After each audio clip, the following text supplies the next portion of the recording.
The Raven by Edgar Allan Poe.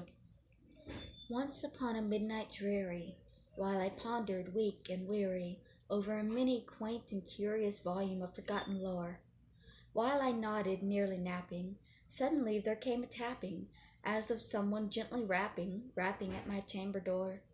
"'Tis some visitor," I muttered, tapping at my chamber door. "Only this, and nothing more."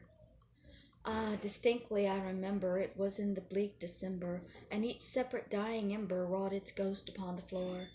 Eagerly I wished the morrow, vainly I had sought to borrow from my bookcase of sorrow for the lost Lenore, for the rare and radiant maiden whom the angels named Lenore, nameless here forevermore.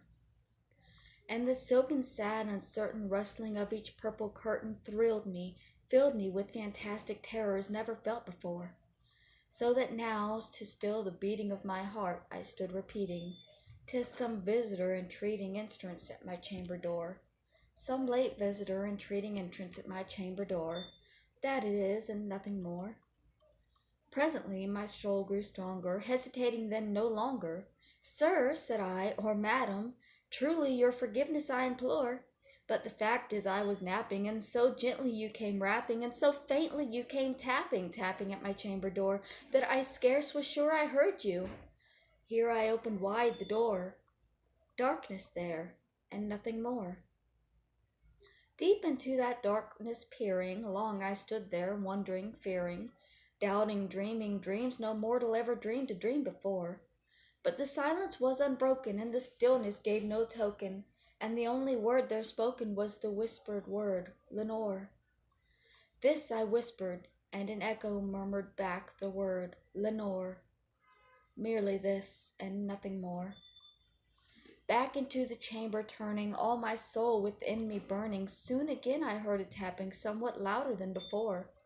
"Surely," said I, "surely that is something at my window lattice. Let me see then what thereat is, and this mystery explore.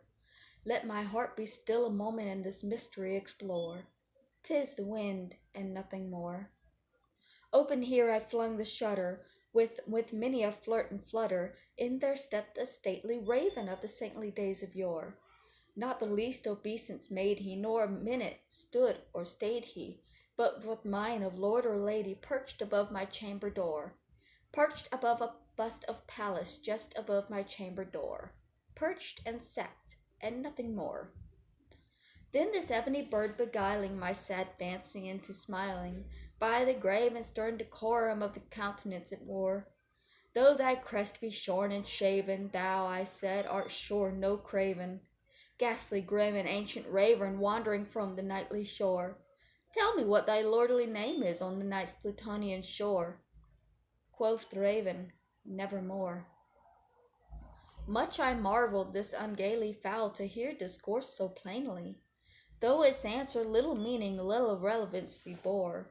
For we cannot help agreeing that no living human being ever yet was blessed with seeing bird above his chamber door, bird or beast upon the sculptured bust above his chamber door, with such a name as Nevermore.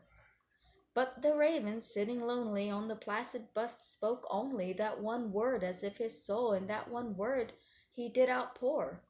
Nothing further that he uttered, not a feather than he fluttered, till I scarcely more than muttered, "Other friends have flown before. On the morrow he will leave me, as my hopes have flown before." Then the bird said, "Nevermore." Startled at the stillness broken by reply so aptly spoken, "Doubtless," said I, "what it utters is only stock and store, caught from some unhappy master, whom unmerciful disaster followed fast and followed faster till his songs one burden bore, till the dirges of his hope that melancholy burden bore, of never, nevermore." But the raven still beguiling all my fancy into smiling, straight I wheeled a cushioned seat in front of bird and bust and door.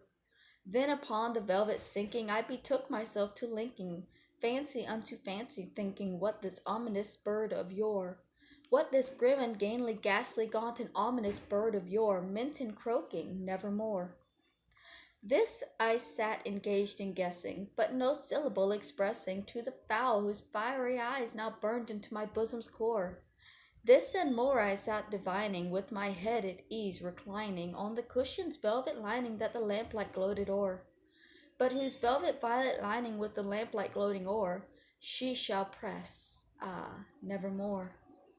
Then methought the air grew denser, perfumed by an unseen censer, swung by seraphim whose footfalls tinkled on the tufted floor.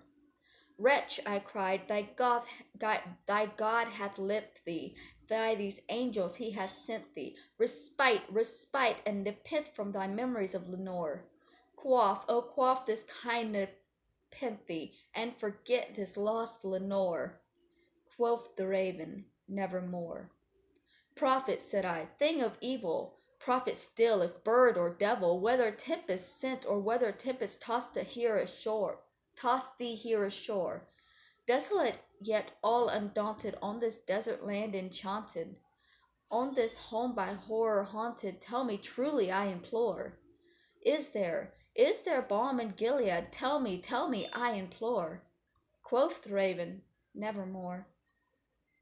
Prophet, said I, thing of evil, prophet still, if bird or devil, by that heaven that bends above us, by that God we both adore, tell this soul with sorrow laden, if within the distant Aidenn it shall clasp a sainted maiden whom the angels named Lenore. Clasp a rare and radiant maiden whom the angels named Lenore. Quoth the raven, nevermore. Be that word our sign of parting, bird or fiend, I cried, shrieked upstarting. Get thee back into the tempest and the night's Plutonian shore. Leave no black plume as a token of that lie thy soul hath spoken. Leave my loneliness unbroken, quit the bust above my door. Take thy beak from out my heart, and take thy form from off my door. Quoth the raven, nevermore. And the raven, never flitting, still is sitting, on the pallid bust of Pallas just above my chamber door. And his eyes have all the seeming of a demon that is dreaming, and the lamplight o'er him streaming throws his shadow on the floor. And my soul from out that shadow that lies floating on the floor shall be lifted nevermore.